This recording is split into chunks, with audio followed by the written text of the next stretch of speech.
Hello, this is Jackie B. Peterson, today's show on Solo Pro Radio. I'm delighted that you could join us.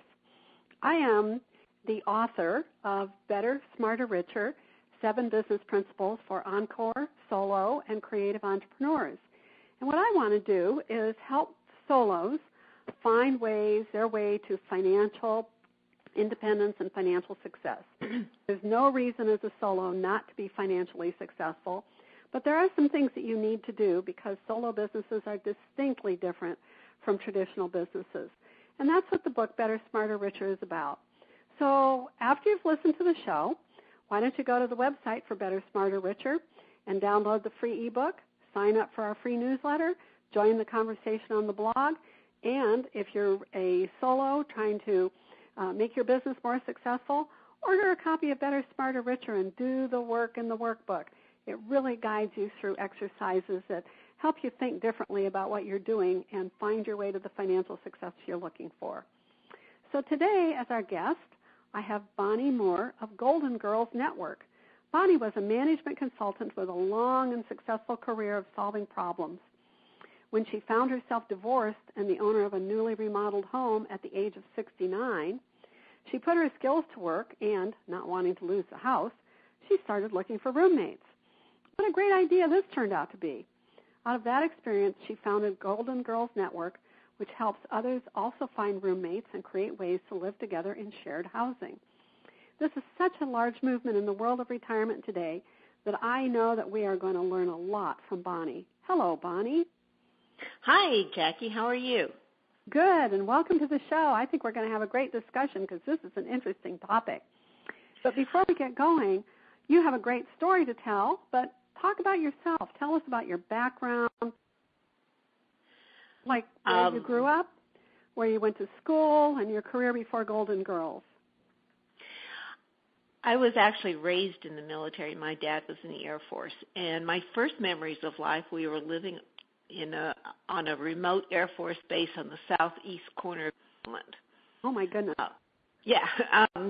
And from there we moved to Texas, and then from Texas we moved to Utah. My dad retired in Utah, and I ended up going to high school and college in Utah, and I also got married when I was 20 and had a couple of kids and got divorced. So I was a small-town housewife in Utah with 2 kids, divorced, went back and finished college, got a degree in accounting, and then I really didn't want to stay in Utah, so I moved to San Francisco and became a hippie in the Haight-Ashbury. So that was a big change. From accounting to a hippie in Haight-Ashbury is a big change. Yes. Sounds like left brain, right brain sort of thing. But you know what? I loved it. And I was one of those hippies that I was into eating well and righteous living and, no makeup and all that kind of stuff. And I always worked, because I had 2 kids I had to take care of. And I was involved in the alternative school culture and actually ended up starting a business, an accounting practice in San Francisco, working with a lot of the alternative culture kind of businesses. And I had various corporate jobs also, so I kind of went from one to the other, different extremes. And then, I had this accounting practice, and I got involved in a national class action lawsuit where the CPA industry was trying to force accountants to call themselves bookkeepers. Yeah. And I said, oh, no, that's not me. I earned my degree. I'm an accountant. And so I actually became the plaintiff in this class action lawsuit. And so I traveled around the country, and it became a very well-known case. Wow. But I was leading the charge, if you will. And we ended up going to the California Supreme Court, and we lost a complete victory by 1 vote. And the decision ended up being a little bit muddled. But I spent 10 years working on this lawsuit. Oh, my goodness. Wow. Going from, and I had backers. I had somebody else paying the bill. I was just the front for the lawsuit. But that propelled me to go to law school.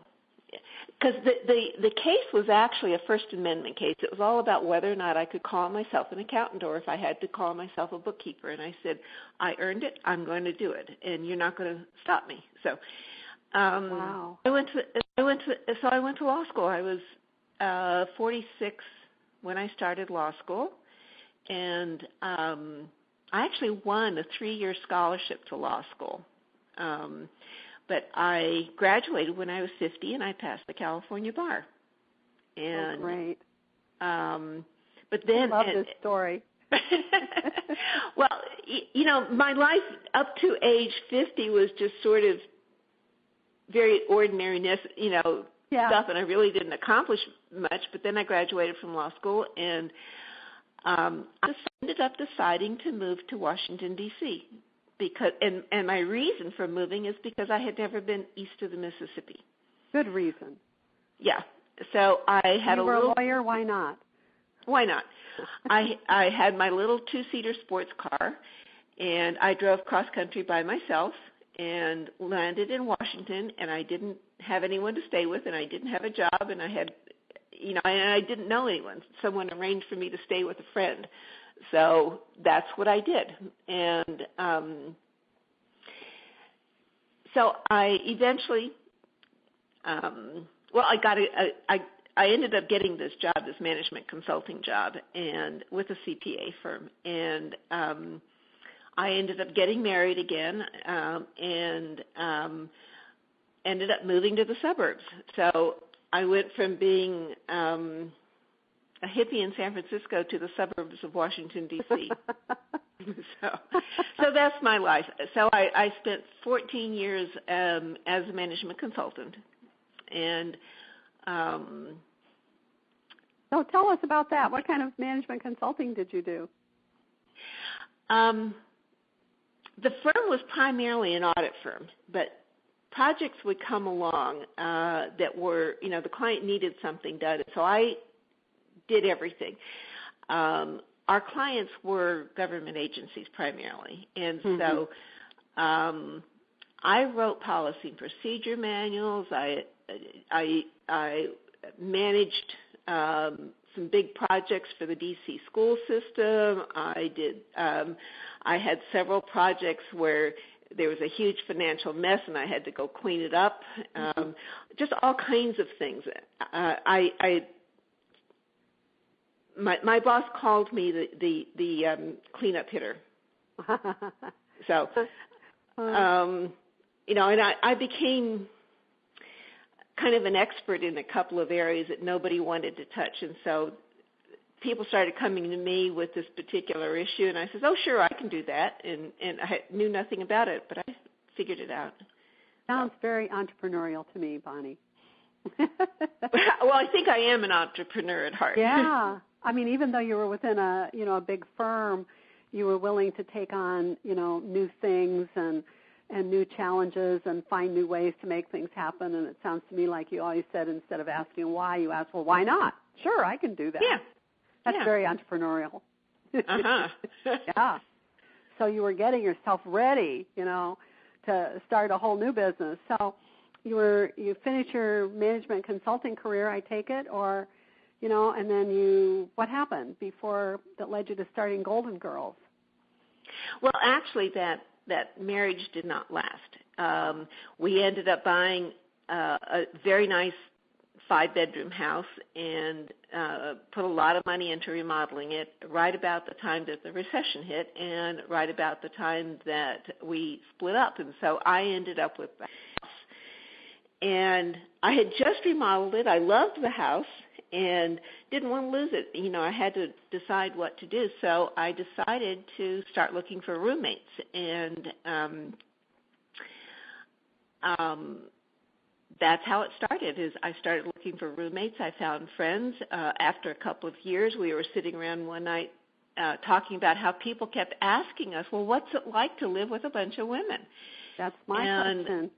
Yeah, and so we said, well, we really ought to start a business to help other people do this. And so the first thing I did we came up with this name. I went over to the computer, bought the domain name, and that was it. So that's how we got started. I'm an entrepreneur. Yeah.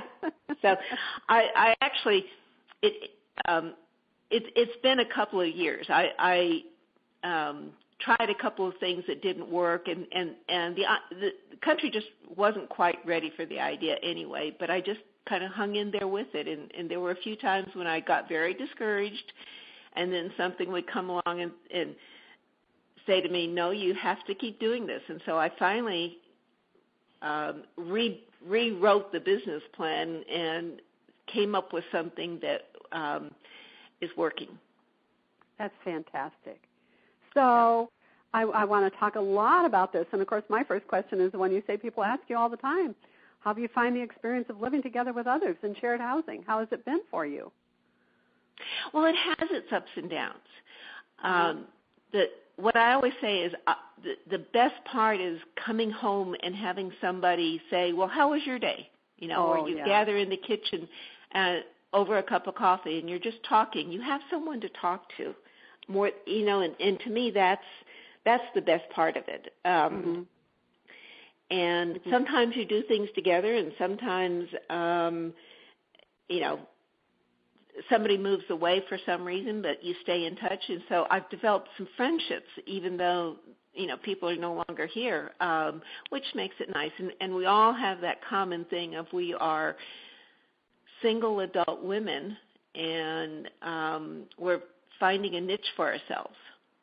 Oh, that's great. So and yes, there have been some bad times, but I don't talk about those. Yeah. So you got single adult women in a 5-bedroom home. I mean, how many people share the housing? How many of you are there? At one time, I had 5, and then there was a room that I wanted to use as an office, and so I took it down to 4. So there are 4 of us right now. I'm anticipating renting out that office. I'm going to need more office space, and so, it works with 5. Sometimes it's a little bit difficult when you're trying to blend 5 personalities. Sure. Most people are looking for maybe 1 or 2 roommates, and that works a lot better. I just think you're just really onto something, that this is a whole new way of being. So I really want to talk about this quite a bit, with the idea of shared housing. So when people move in, is there like an HOA? I mean, do you have an agreement that people sign? Do you talk about how you're going to, what decisions need to get made, or what the owner are going to make, and what decisions others make, and what happens if you have disagreements? I mean, how do you deal with all this stuff? Well, I have a lease, first of all. I'm an attorney. You have to have a lease. Right. I started out asking for a 6-month lease, and what I discovered was that the people who came in on a 6-month lease they saw it as a very temporary situation. And so I moved it to a 1-year lease because I wanted people to feel like they were here for a length of time. The other thing that has developed, which is more important, is what I call the house agreements, and it's 7 or 8 pages. But in the beginning, I wasn't assertive enough, and some people took advantage of me, and there were times when things didn't quite work right. And so every time something went wrong, I would figure out what the solution was, and I'd write it in the house agreements. And so the next person moving in would get a copy of the house agreements. When I'm interviewing somebody and they say, yes, I'm interested, the first thing I do is give them the house agreements. And we talk about all these things. And sometimes it's little things, common sense kind of things. This is the way we do this. This is the way we do that. I'm thinking things like keeping the door locked, or having the front porch light on, or what temperature you keep it, or, use of the kitchen, or how clean you keep the bathroom. I mean, I can think of tons of stuff. Is that all in your house agreement? Some of those things are, yes. For instance, the way we handle things in the kitchen is we all buy our own food, because we have different ways of eating in different times. You know, what I like to do is get together once a week for dinner, and sometimes it happens and sometimes it doesn't. But, you know, we have our own stuff. Sometimes somebody will say, hey, I made some extra chicken, you want some, you know, so we share. But it's not like we're going to the grocery store and sharing everything. Right. And that just seems to work better because people have different ways of eating. And generally speaking, people will clean up after themselves and put the dirty dishes in the dishwasher. What has evolved is that we have this little thing that we call chores, which means once a week, 1 week out of the month, you know, like it's my turn to do chores. And what chores means is at night you wipe off the counter and you put things in the dishwasher and you wipe off the stove and you make sure that the trash gets taken out. And on Sunday night you have to put the trash on the curb and bring the can back in. And that's all there is, because I'm a housekeeper. You know, I have a woman that comes every 2 weeks, and I recommend that to everybody so that you don't fight about whether or not the bathroom is clean enough. And so I have this lady who comes, and she does all the common areas, and she cleans the kitchen very thoroughly and all that kind of stuff, and vacuums and does those kinds of things. So nobody really has to do any housework. Everybody takes care of their own room. And I've had some people who were very messy, and, you know, I don't care. You get to keep your room any way you want to. I'm not your mother. And I've had some people who were overly neat. I consider that I'm clean enough. And you know, somebody who's obsessive about cleaning really doesn't work out very well in my house. So then do you have like shared living space, like the television on in the living room, or you know, things like that people come and use? Everybody has cable in their room. So most people have a TV in the room, and they get to watch whatever they want. I provide cable service, and my TV is in the living room right now. It used to be I had an old TV, and people would move in, and they had a great big screen TV, and so we would use somebody else's TV, and we would sometimes use somebody else's furniture. It just depends. But sometimes we'll sit in front of the TV and watch something together. Sometimes if I'm not around, if I'm on a trip, you know, it's fine for people to invite people over and watch my TV. I don't care. Things like that. So, but do you have people in your house agreement? Do you have people buy insurance for their own furnishings and things like that? I mean, the house agreements addresses that my insurance doesn't cover their stuff. If they want renter's insurance, they should buy it. I don't know if anybody has. Usually when people move in, they have their own bedroom furniture. It works better to somebody feels more at home with their own bedroom furniture, and so people will move in with their own furniture. And the rest of the furniture is mine, you know, just because I have it. But I think for the most part, the women who've moved in consider that they don't have enough that they're going to be concerned with renter's insurance. Right. Interesting. And you've been doing this for how long now, Bonnie? 6 years. Oh my goodness! So you've worked a lot of the kinks out. Yes, in fact, I wrote a book about it. The book is called How to Start a Golden Girls Home. And I teach a workshop. It's actually a conference call kind of workshop, and so I've had people from all over the country on my conference calls. And you know, we talk about various aspects, each chapter of the book. The conference call actually goes for 2 hours each session, and there are 4 sessions. So we have enough time to talk about things, and oftentimes the women who are on the conference call have some unique situation, and they want some personal advice, and they want to hear what other people are doing or the kinds of questions that other people have, and so they get the book, but they also want to talk about their personal situation. Sure. And you're getting calls from all over the country, which tells me this is happening all over the country. Is that right? Oh, absolutely. Oh, amazing interest. The first publicity I got was on an NPR show, and within 2 weeks I had 1,000 people on my mailing list. Oh, my goodness. Just from the NPR show. Well, I think people, we know the size of the people over 50. Are most of your people seniors over 50? Yes. Most of your guests? Yeah. Mm-hmm. There's 100 million people. And yes.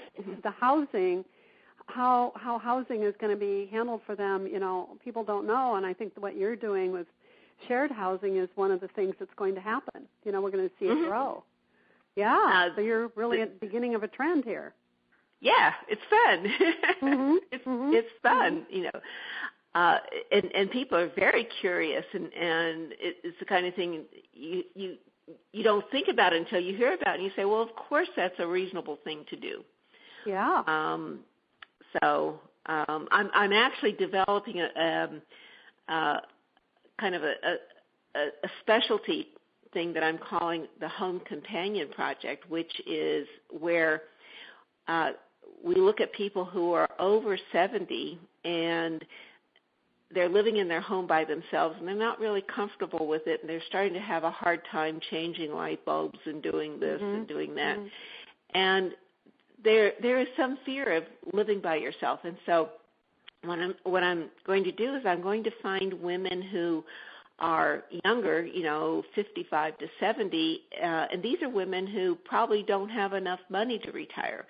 But I'm going to place them with the older person, and they will get, they'll do some housekeeping, and they'll get lower rent for that. And they won't do any medical stuff. They're just there to be a companion. And, I'm still working on the business plan for this, but I've been talking to people for the last couple of weeks about this, and I'm just getting tremendous positive feedback from people. And it's like I got a letter today from a woman somewhere. I don't remember where, but she says, I'm 74 years old. I want to do this. Please call me. I can't figure out how to reach you. And I get phone calls like once a month from some woman who is in a bad situation. She's losing her house. She's too old. She's retired. She's old. She got in a bad situation. She's losing her house. She doesn't know what to do, and there's no one to help her. And she calls me and says, "Can you help me?" And it just pains me because I can't right now, but I will be. I just think this is a tremendous service, and there's so many people in this situation trying to figure out what to do, and a lot of people that do have a house as an asset, but they're alone, like you're talking about. And then a lot of people that just simply can't afford to retire. I think the statistic is kind of appalling. I think it's, something like $12,000 in savings, or, that's the median number for people, in the baby boomer generation trying to think about retirement. Well, that isn't going to go anywhere.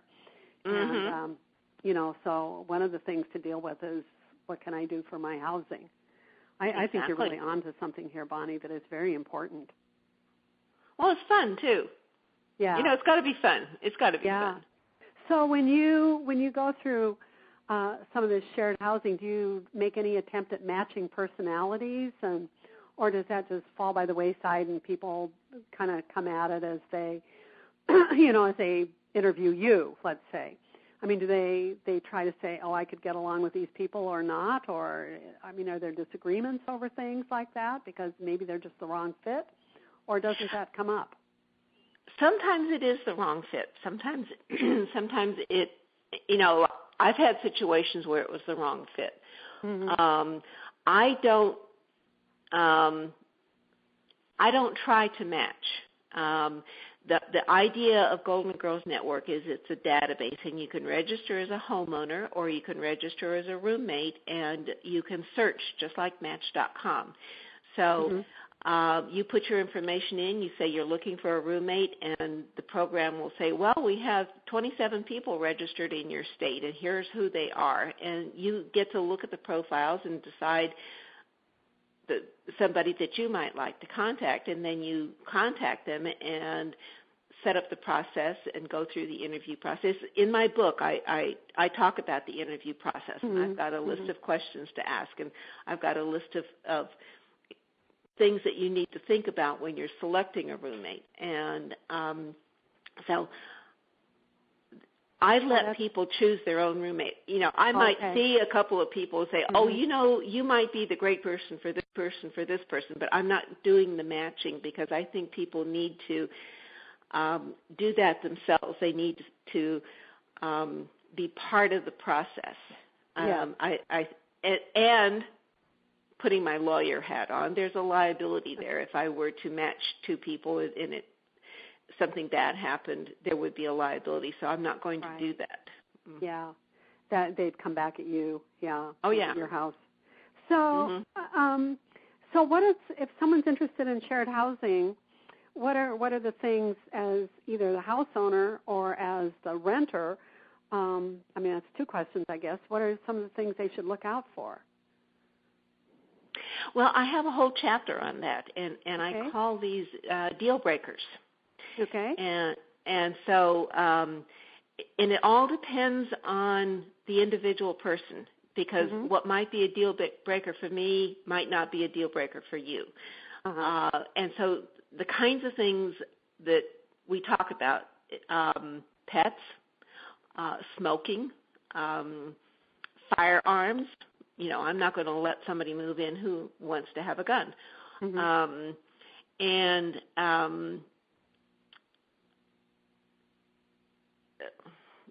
The personality sometimes. Personality is something to consider, absolutely. So I have a list of these things that are deal breakers. Now, for instance, someone may have a deal breaker situation, which, the homeowner is a vegetarian. She wants to find another vegetarian. She doesn't want to smell bacon cooking in her house. So in some situations, the deal breakers are individual to the person, and so we talk about all these different things. We talk about something that might be a deal breaker to one person and not to another person. Then I have a list of things that you should consider that aren't necessarily deal breakers, and one of them is like the age of the person. I suggest, either 10 years one way or the other way. Don't have somebody move in who's 30 years younger than you and think you're going to get along with that person. Right. They come from a different age. Yeah, it's a different lifestyle. And I can see the thing of, health would be a big deal, I would think, is the person self-sufficient, because you're still talking about, I think, what in the retirement lexicon you would call independent living. And so you want to make sure that whoever you're renting to is somebody that's capable of independent living, I would think. Yeah. And if I was talking to someone who did have some health problems, I would put that person in the home companion program. Yeah, I think I can understand why you think that's a good idea. And I'd want to know whether they've got mobility. And, of course, if I were renting, and I'd want to know, are you on public transportation? Is transportation available? How can I get around from here? I'd be looking at all those sort of things. Wow. That's an issue at my house, because you have to have a car where I live. And I've had many people call me when I had a vacant room, and they wanted to know what the public transportation was, and I said, none. So because I live near D.C., people are accustomed to not having a car, but you can't move from D.C. out to the suburbs without a car. Right. Right. I can understand that. So are there any things that are just absolute no-nos, that somebody could get themselves into? One of the things that has caused a problem in my house is gossiping. When you have 4 or 5 people and one person starts gossiping about somebody else, that creates a problem. I had somebody who did that, and I finally had to ask her to leave because it's just not appropriate. The other thing is you really have to be respectful. You have to recognize that you are in somebody else's house, and just notice things like for instance, I had somebody once who moved in and started putting up pictures on the walls in the common area, and it's like, wait a minute, she should have asked. I let people put pictures up in their room, do whatever they want to do decorating, but I don't want people to come along and feel like they can hang their pictures in the hallway or they can move a piece of furniture into the common area without asking. Now, most of the time when somebody asks, I say, sure, let's see if we can figure out some place to put that. But it's the respect. You've got to be able to treat people with respect. Right. And have you gotten pretty good at picking that up in the original interview? I'm getting better at it. Yeah. I'm getting better at it because it comes with experience. And I also think that by establishing written house agreements from the beginning, and I actually address those kinds of things in the house agreements. By establishing as the homeowner, you establish the what works and what doesn't work, and so you're just asserting that this is the way I run my house, and you need to be part of the game plan here. Yeah. So that's great, and it's you've made it financially feasible, so that it works for you, and you've got your mortgage covered, and your housekeeper covered, and your yard, covered, and your utilities covered, and you probably have to pay attention to that also. What are the financial parts of the house, and do I have all that, covered in here, and still maybe going to make a little money on it, or still be reasonable to things, because I find a lot of people simply don't add up all their costs and figure out what something's going to be. That's true, but you also have to look at what the market will bear. There are so many people renting rooms now that it's very competitive, that everybody is getting on the bandwagon of saying, look, I have a house, I've got an extra room, I need some money, I'll advertise my room. Yeah. Most people are looking for a roommate that will stay in her room and be quiet and pay the rent on time and be done with it. I'm looking for people who are going to sit around and have a cup of coffee with me, and we'll chat now and again, and maybe go out for dinner or things like that. So I'm looking for something different, and you're not Airbnb. Yeah. No. So have you had somebody that you rented to that was fine when you rented to them, and then their health declined and you had to move them on? I mean, have you had that situation happen yet? There was a woman who she was actually younger than me, but she had some health issues, and she was retired, and these health issues became difficult for her. She actually moved in with her daughter. So she was here, and I think a couple of times somebody took her to a doctor's appointment or things like that. But it became apparent that she was kind of losing her flexibility. and she really needed her daughter to care for her, and so that's what she did. That was the only person. We've had a couple of situations where somebody ended up in the hospital for various and sundry reasons, and of course we go down and visit her, and we bring her back and make sure that she takes her medicine and those kinds of things. But no one who's been physically, no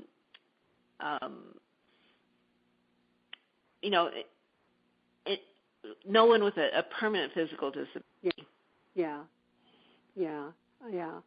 And I suppose as we all get older, we're more likely to have these things happen to us, and so maybe that's what your phone calls will be about too, is how do you handle these various different situations, and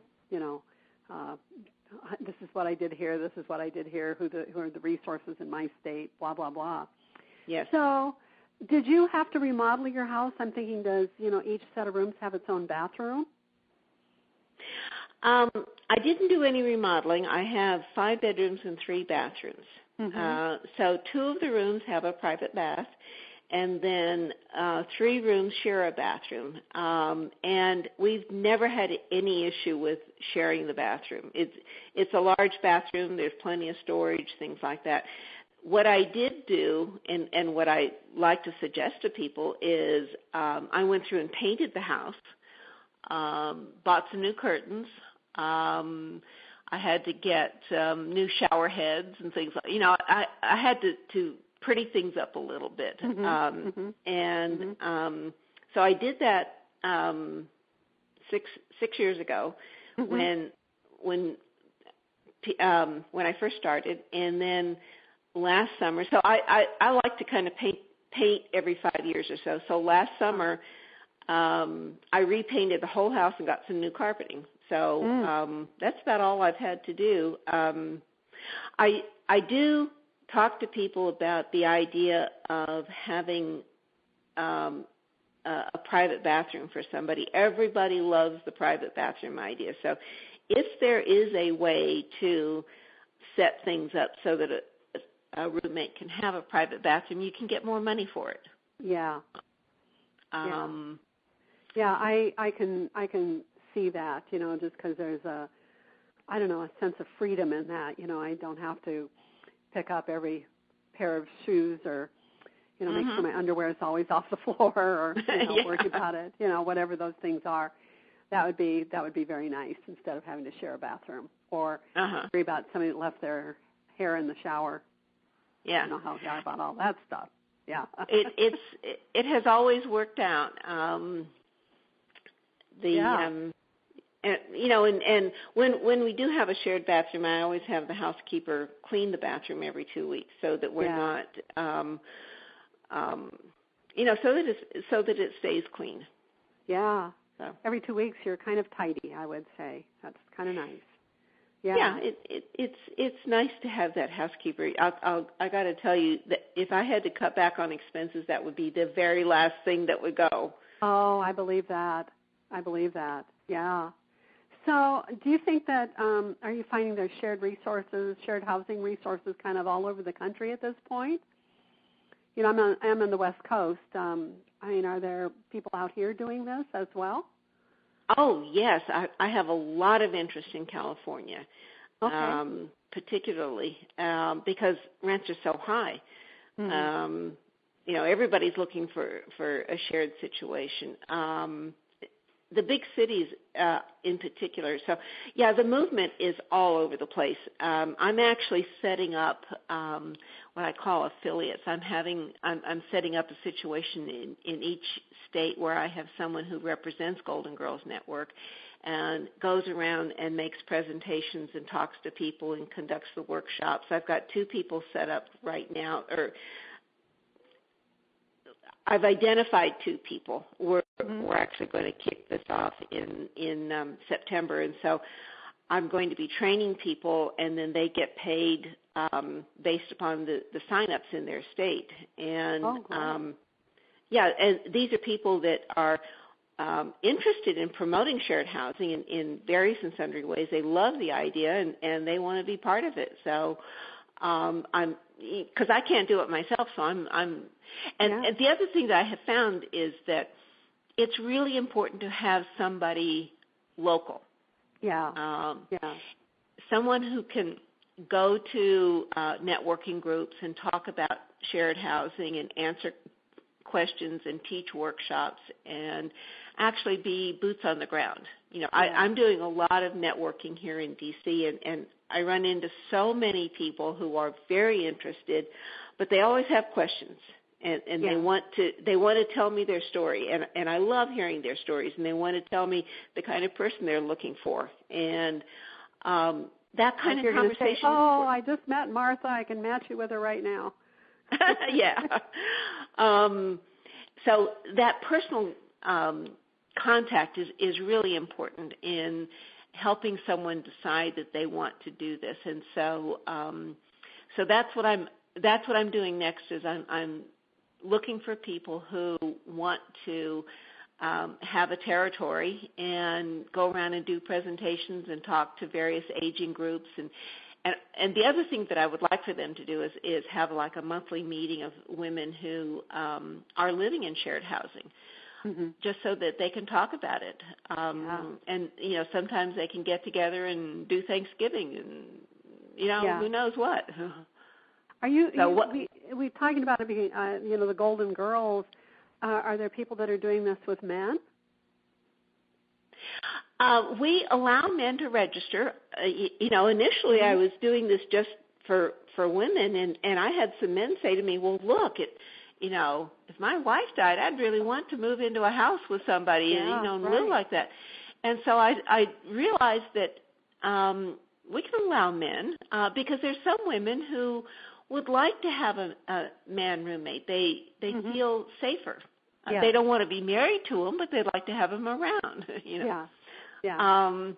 So we're allowing men to register, and for the most part, they laugh about being a Golden Girl. We call them golden guys. Oh, that's interesting. Yeah, I think that, as we get older, the number of women relative to the number of men, just keeps increasing. I think the statistics are that the men do die off sooner, but on the other hand, they've got exactly the same issue. And it's probably harder even for the men to be alone. I don't think they socialize as well as we do, as women do, and I think it's much harder for them to build the networks that women kind of tend to do, just kind of part of our being. We learn how to socialize very early. And, I think that each one of them tends to be on them, themselves alone. And, so including the men would be a really good idea if that, if you can make that work. I talked to a man last weekend who is in his 70s, and he's been living alone for like 20 years, and he said that he was going to get together with his kids and try to figure out what to do next. And I was telling him about my home companion program, and he loved the idea. But then someone else at the group kind of took me inside and said, his house is a mess. You're going to have to go in there and clean it up first. Nobody will live there. But that might be, that might be, maybe it'll get him going. Wow. Yeah. Well, it just seems to me there's this huge need for what you're doing. So if I'm interested in sharing my house with others, what's the most important thing that I should keep in mind? Keep a positive attitude. It takes a positive attitude. You can't go into this with a list of everything that's going to go wrong. You have to go into it with a list of everything that's going to go right, and then you deal with those things that go wrong. Yes. And you look at what your objective is. The objective is I want some companions and I want some extra money. And if you can keep the objective in mind and you can keep the positive attitude, it will work. That's very good advice.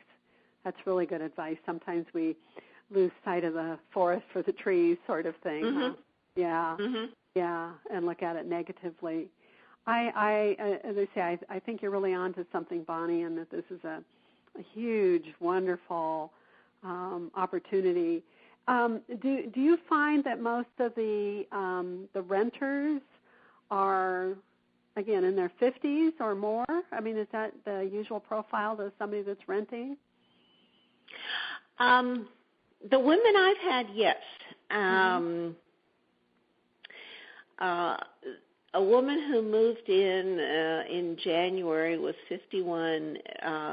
She had just gotten divorced from a 30-year marriage, 2 kids in college, didn't quite know what to do. She heard about me. She came over. She happens to work 5 minutes away from here, and so she, as soon as she showed up, she says, "Yes, this is it." But so I usually don't take anyone under 50 just because of my age. And 60 is another point. Women who don't qualify yet for Social Security, but they're struggling financially. Maybe they lose their job. Maybe they they don't make enough. Yeah. Here, one of the common things is somebody's been living alone and their rent got raised, and they just plain can't afford it, so they start looking to downsize. That's a very common thing. And I had one woman who, and she's still a friend of mine. She had been married. They had a big 5-bedroom house. They got divorced. They ended up in bankruptcy. She moved into a condo with her adult daughter, and it worked out very nicely. They had a nice place to live. The daughter found a boyfriend, eventually moved in with the boyfriend. The mom was in the condo by herself, and she says, well, I could afford to pay the rent, but then I wouldn't have money for anything else, and I want to buy a new car. So she started looking for some way of downsizing. And when she first heard about this, she says, oh, no, I could never live with a bunch of women. But she came over. In fact, she brought several members of her family to the interview, and they loved it. The minute she came, she says, oh, yes, I can do this. And so she ended up giving all of her furniture to her daughter, because the room that she took, I actually had a bed in there. And she liked the idea of not having anything. So she gave all the stuff to the daughter. She moved in with her clothes and her toiletries, and stayed for about a year, and then she had and she bought a new car, and she could afford it because her rent was half of what she was paying in the condo. Wow. And then she had an elderly relative who needed some care, so she moved out and went to live to take care of the elderly relative, and then that woman needed to go into nursing care, so she came back to my house. And so she was here for another year, and then she ended up inheriting a house that was 10 minutes away from where she worked, so she moved there and got a couple of friends, and she's got a Golden Girls house there where she is now. So what a great story. That's I like to tell that one. Yeah, I love that, and it just tells a lot about how things work and who's out there and who's doing what. And Bonnie, I want to just say I've loved talking with you. It's our time has just flown by, and if you want to tell some of our listeners, because I know they'll want to contact you and learn more about Golden Girls, why don't you share with us your contact information? Sure. The website is called GoldenGirlsNetwork.com. And we have a temporary page right now because it's down for some repairs, but it will be back up by next week. And it will be the full-blown database where you can match. But it's Golden Girls Network, all one word, .com. I'll also give you my phone number, because I get phone calls from people all the time. I love chatting with them. It's 301-875-3739. So, I'm looking for people who would like to work for me and be the affiliate in their state. And so I'd love to hear from people who want to do that. And You know, I have people who just call me and chat. Yeah, Bonnie, I actually know some people who might be very interested in being an affiliate with you, and I'm going to make sure they listen to this and, you know, take a look at your website, because I think you have got a wonderful idea. You know, I'm devoting my efforts with Better, Smarter, Richer and with this radio show this year to talking about all the different ways people are encore entrepreneurs and all the things that are out there to support encores, you know, the baby boomers and people even older than the baby boomers, and, you know, because we're creating a whole new retirement, and it's, you know, a wonderful thing. It's very exciting, the things that are happening, and you certainly are part of that. So I want to thank you. Yeah, I want to thank you for being my radio guest today. It's been a very interesting interview, and to our listeners, I want to thank you for tuning in, and I hope that also you'll go to my website, bettersmarterricher.com, and you will take a look at the various different ways you can interact with Better, Smarter, Richer. I have a wonderful online class that you can buy through Open Sesame and do the work in the workbook, which really will help you understand the principles that you need to follow in order to be financially successful as a solo, or those of you who are encores, people 50 plus creating new businesses. There's more of those than any other age group. So there's really interesting things happening that way. Anyway. Well, look at me. I'm 69 and I'm starting a new business. There you are. I love it. I love it. I think that's great. I love talking to pioneers like you, Bonnie.